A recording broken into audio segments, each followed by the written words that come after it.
I'm gonna try to like break down to you how to make your own custom tactics, and don't depend on searching up custom tactics, but rather depend on making your own damn custom tactics.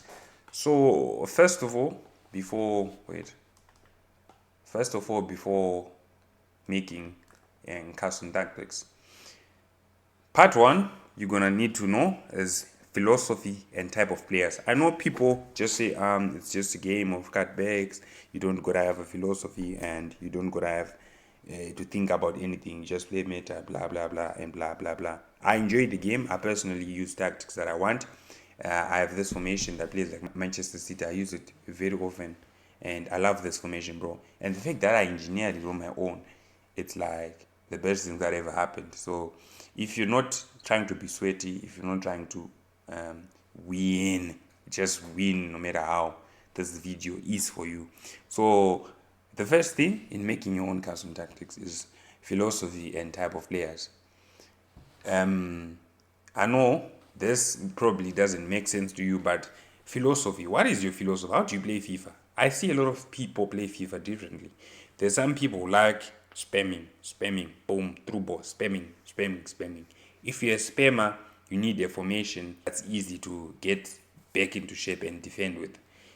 If you're not a spammer, if you build a bit slowly, then maybe you do not need forward runs. You do not need getting behind. You need everything on balance so that you create, right? So the number one thing you need when creating custom tactics is your philosophy. How do you play? I know it seems crazy to have a philosophy, but you do have a philosophy. If you ask yourself, how do I play? Do I play in the middle? Do I play switches? Do I play cutbacks? It's by the way, cutbacks is like 90% of the player base philosophy. But yeah, and the type of players. I mean, this is not like a big point, but it matters. The type of players. For example, I used to have Gomez here on my right CB because Gomez is a right back, so his defending and physicality is good. Raymond Lodi, I don't like him that much. I'll replace him obviously, but there's some players that don't fit certain positions, so you gotta look as well at your players, the players that you have, who to put. It's very very important in your tactics. Part two, then we go to formations. Formations, the most effective formation to use in FIFA is obviously a formation where you defend with the 4-4-2. I always say this: if you don't defend with the 4-4-2, you're gonna have gaps, you're gonna have struggles. So whatever you do, whatever instructions you give, make sure defending is defending with the 4-4-2. On the other hand, if you're gonna use like 5 defenders, right? It's not that important to like have a 4-4-2 structure in defending because you have 5 at the back. But that being said, it all depends on the kind of play. For example, 3-5-2 is a very good formation. Some people use 3-5-2 since like FIFA 19 and they reach rank 1 with 3-5-2. It's a very good attacking formation. You gotta learn the passing lanes. So ask yourself, what kind am I a Mourinho style player or am I a Guardiola? If you're a Guardiola type of player, then you gotta use the 3-4-2-1. So formations, they come into play. Pick the right formation. If you want to do like a defensive masterclass, there's no way you're gonna pull off a defensive masterclass using 3 at the back. You're just gonna get run past. If you want to play standard, solid, the basic formation is 4-4-2, like I said. Then another guide you need on tactics. I'm gonna tell you things not to touch, but I'm not gonna tell you what to put exactly. Balance is good, very good. Is the most effective way to play the game. Press on every touch is very good. Some people use it. I don't know. I have some pro use it, but they don't use it in tournaments. They use it in like weekend league and stuff. They're just too scared that it's a thing where if it's not correctly done, you're likely to make a mistake on pressuring, and then people go out of position, right? So this is also an option. This is where you come in making custom tactics. You put it and see how you playing with it, right? And drop back is not an option. If you use drop back, basically your defenders are going to just watch the ball. They're going to just watch the opponent's attackers come through, watch with too much space left.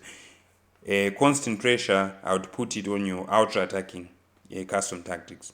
When you're losing, like actually losing the game, and you have to come back, it's like 3-0 in the 70s, you have to come back, then that's where I use constant pressure. But when you use constant pressure, make sure you use it with depth that's like above 85. This what this does is it helps you. I don't know how to like express it, but if you're using constant pressure and your depth is low, it doesn't make sense. Your press is disjointed. So if you put your depth up, that means your defenders and midfielders are kind of connected. So the constant pressure makes sense. So either you use balance or pressure on every touch. Press after possession. I've seen people play up to freaking elite with press after possession loss. It moves people out of position sometimes, but when things are going your way, you can actually score like 2-3 goals in a flash. So this is where you come in. I'm telling you what to touch and what not to touch, right? You choose if you want press after possession loss, pressure on every touch, or balance. With 47 to 50, bro. Anything else, I don't know what you're doing. 47 to 50. I'll just not touch with. Don't touch with. Depth, I think before the first page, 71 depth was good. Right now, don't play 71 depth. Just play anything between 60 and 70. Anything. Just see yourself. Usually 64 is the sweet spot, but people have different freaking people have different opinions on it. Build up play, balance. I repeat, balance. Fast build up works in lower divisions. It really helps in lower divisions. But in higher divisions, they're so good with the second main press and pass blocking that whenever you use fast build up, you're going to have your balls intercepted at 1 interception per second. So please use balance or long ball. This is where you come in. You choose. Do you want balance or long ball? So it's literally written the team will make runs for long balls into space behind the opposing backline or up target player. Strikers who are fast with good attacking position are the best at this time. It's literally there. I don't know why people say chap tactics when it's literally there on your screen. So balance. Then here, to be honest, I don't understand direct passing up to this point. I mean, I play elite, but people use, but obviously pros, and they use direct passing. I do not understand it, but direct passing is the best. I won't deny it is the best, even though I don't see it myself. Balance is also an option if you're a slow builder, if you don't build up too fast. So balance, they basically don't really make runs forward. They just stay on the side. Possession is also like quite similar, but I wouldn't recommend using possession. You don't make progress. You just don't. You just be passing for the fun of it. Forward runs, I love it a lot. I love it. But forward runs are kind of stupid sometimes. Even when you want your player to like hold themselves and make an available passing option, they just be running forward. So for some people, they wake. So your options, forward runs, you can try them out. Possession, don't. Balance, direct passing, it's good. With I love very, very narrow, bro. Adjust your offensive team shape to be narrow, to have more players in the middle of the pitch for short passing options. I play very quick attacks and short passing options, so anything other than this, I can't really use. So it's also a preference thing. You can also use like 65. I've seen players use 65 width. It's also very good if you want to stretch your defenders. They go out of position easily when they're stretched. Players in box is 6. Anything below 6, it's too low. Your attack feels like you're lacking people. I mean, 5 on the attack, it improves your defense, but at the same time, it limits your attacks. 7 is just unnecessary. You won't see the difference. Corners and free kicks, this you can just put them on 1 because after the corners, you just need to have your Virgil in the box, or free kicks, you just need to freaking attempt a direct free kick, bro. You don't need people here. And then formations, we talked about them. Then now we go to instructions. Instructions. They are so logical. If you look at the instructions, they are logical. For example, my CMs, they are on free roam. Why? Because I need passing options in the middle. If they stick to formation, they're gonna be man marked every single time, and I always have the ball on my 3 defenders, which I will never know who to pass to really if my outer players are blocked. So I love to have them on free roam. So be flexible, be willing to try out new stuff. And here I have my attackers on balance, because I like to have different attacking options, not like the same passing patterns every time. Then my strikers on getting behind, stay forward. And what I've realized is stay forward on those 3, it pushes the whole team up the field, bro. It presses like madness. I don't even have press after possession loss, but having these players on stay forward, it just activates a press that I can't even explain it. How do I know it? Because I tested it out. So I'd recommend you guys do the same. So instructions, they're clear as hell. Sweeper, keeper, and this, I'm gonna tell you, there's no variation. This, and defenders, no variation. And some people say the CMs, they defend better if they're not on cover center but rather on default, which is cover wing. Try that out. I've tried it before. I think cover center is still better, but it's a personal preference. Like I said, when I say some people, I mean people who actually play top level FIFA, right? Then depending on your formation, you're gonna have your left mid and your right mid. Make sure your left mid and right mid down, come back on defense, and defend with the 4-4-2. That is my recommendation. Anything else, try at your own risk. If you're defending with the 4-4-2, make sure left mid and right mid there on, come back on defense. You can leave the rest on default or try what you need. I love come short and come cut inside. It's a good combination. Or stay wide and get in behind. It's a good combination. Depending on what you need at the specific time, I really recommend that you first obviously try them out and then you see. Alright, so for instruction, I think that those are the key factors. You just have to like figure it out on your own. But there's some things that you don't freaking change. Like, as long as it's not a CDM, I don't think you should put aggressive interceptions. But if you have CDMs, like proper CDMs in your defense, you can try aggressive interceptions. Some people find them good, a matter of preference. With that being said, that leaves us to the last thing, in-game tactics.